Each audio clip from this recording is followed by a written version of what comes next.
5 اکتوبر عمران خان صاحب کی یوم پیدائش ہے۔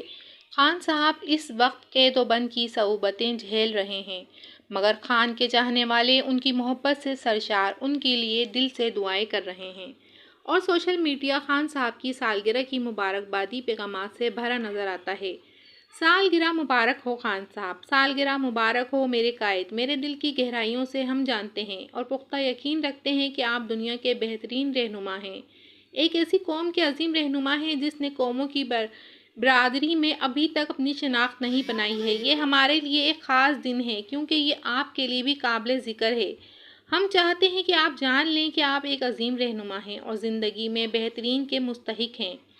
آپ پوری دنیا کے لاکھوں لوگوں کے لیے ایک تحریک ہیں۔ دنیا آپ کو اس سرزمین میں قانون کی حکمرانی اور آئین کی بالادستی کی واحد مشعل راہ کے طور پر تسلیم کرتی ہے، جہاں انسانوں اور ان کے حقوق کو سلب کر دیا گیا ہے۔ آپ ہمارے ساتھ بہترین کے مستحق ہیں، نہ کہ اس وقت جس سے آپ گزر رہے ہیں۔ آپ صرف بہترین ہیں۔ ہم آپ کی لمبی اور پوری زندگی کی خواہش کرتے ہیں اور دعا گو ہیں۔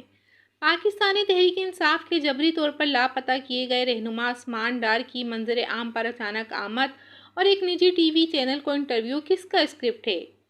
پاکستان تحریک انصاف نے نجی ٹی وی چینل کو عثمان ڈار کا انٹرویو نئی بوتل میں پرانی شراب قرار دے دیا۔ 24 روز تک نامعلوم اغواکاروں کی حراست میں گزارنے کے بعد عثمان ڈار کی ایک نجی ٹی وی چینل پر رونمائی بلا شبہ خود اغواکاروں کو بے نقاب کرتی ہے۔ عثمان ڈار کو 10 ستمبر کو کراچی سے جبری طور پر لاپتہ کیا گیا تھا۔ عثمان ڈار کی جبری گمشدگی پر ان کی والدہ اور بھائی سمیت اہل خانہ کے متعدد بیانات، پیغامات ریکارڈ پر موجود ہیں۔ پچھلے 5 ماہ کے دوران عثمان ڈار کی رہائش گاہ پر پولیس کے چھاپوں، ان کی والدہ اور دیگر خواتین اہل خانہ سے بدسلوکی اور ان کی فیکٹری اور رہائش گاہ پر پڑنے والے تالے پوری قوم دیکھ چکی ہے۔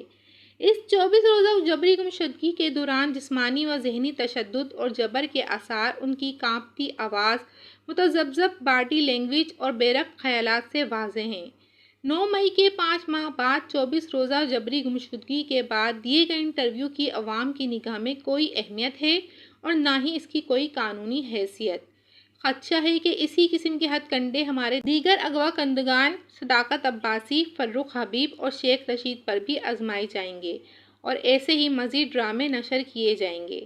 ہمیں عثمان ڈار سے ہمدردی اور پارٹی کے لیے ان کی وابستگی کا کلیتاً احساس ہے۔ چیئرمین عمران خان کی بے گناہی اور تحریک انصاف کو میسر عوامی تائید کی گواہی خود عثمان ڈار نے دی۔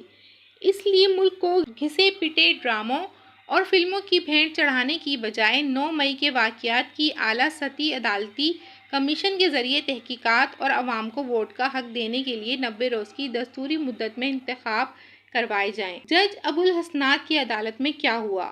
خان کے مقدمے کی سماعت پر اڈیالہ جیل میں عجیب و غریب مناظر دیکھنے کو ملے جو آج سے پہلے کبھی دیکھے اور نہ سنے۔ شاید یہ مناظر کلبھوشن یادیو، جو بھارتی راہ کے ایجنٹ تھا، کے ساتھ بھی نہ گزرے ہوں گے۔ جج ابوالحسنات کی عدالت ایک چھوٹے سے کمرے میں لگائی گئی۔ ملزم کے لیے 2 طرفہ الگ سے کٹہرا تیار کیا گیا۔ جیسے ہی عمران خان صاحب کو عدالت میں لایا گیا تو سیدھا کٹہرے میں کھڑا کر دیا۔ بے حسی اور بے شرمی کی بات یہ ہے کہ جس کٹہرے کے چاروں طرف لوہے کی جالی لگی ہوئی تھی، اس جالی میں خان صاحب کو کھڑا کیا گیا۔ تمام سوال و جواب اسی کٹہرے میں ہوئے۔ شاہ محمود قریشی کے ساتھ بھی یہی کچھ دہرایا گیا۔ جب شاہ صاحب نے خان صاحب سے مصافحہ کرنے کی اجازت چاہی تو جج اور سیکیورٹی نے اس جالی سے نکالنے سے انکار کر دیا۔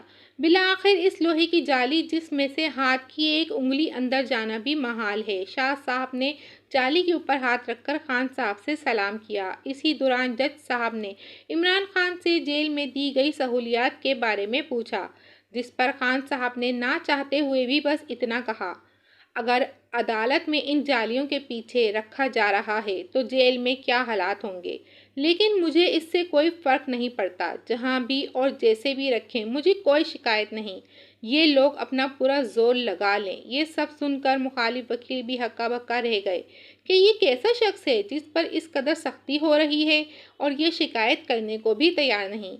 ایک اور بات نے بہت تکلیف دی، وہ یہ کہ عمران خان کو عدالت کے اندر بھی ہتھکڑی لگائی ہوئی تھی، جو دوران سماعت بھی لگی رہی۔ جج کو شرم آئی اور نہ ہی افسران اعلیٰ کو۔ سماعت کے بعد خان صاحب نے اپنے وکلا کو کہا، باہر جا کر بتاؤ میری کسی سے ڈیل ہو رہی ہے اور نہ ہی ہوگی، میں اپنے نظریے پر قائم ہوں۔ لگے گی آگ تو آئیں گے گھر کئی زد میں، یہاں پر صرف ہمارا مکان تھوڑی ہے۔ عمران خان کے خلاف عدم اعتماد کا حکم دینے والی بائیڈن حکومت کا اسپیکر ایوان نمائندگان قومی اسمبلی عدم اعتماد کے ذریعے برطرف۔ امریکی تاریخ میں یہ پہلے اسپیکر ہیں جنہیں ان کے عہدے سے عدم اعتماد کے ذریعے ہٹایا گیا ہے، اور اس وقت امریکی بائیڈن انتظامیہ شدید سیاسی بحران کا شکار ہو گئی ہے۔ کہتے ہیں کہ اللہ کے گھر دیر ہے اندھیر نہیں، انشاءاللہ ان کی مرضی ہے یا یہ ظلم خود ختم کر دیں یا اللہ اس ظلم اور ظالم کو ختم کر دے گا۔ جب اللہ نے ارادہ کیا ہے تو یہ ظالم اس کو برداشت نہیں کر سکیں گے۔ Thanks to watching time to time.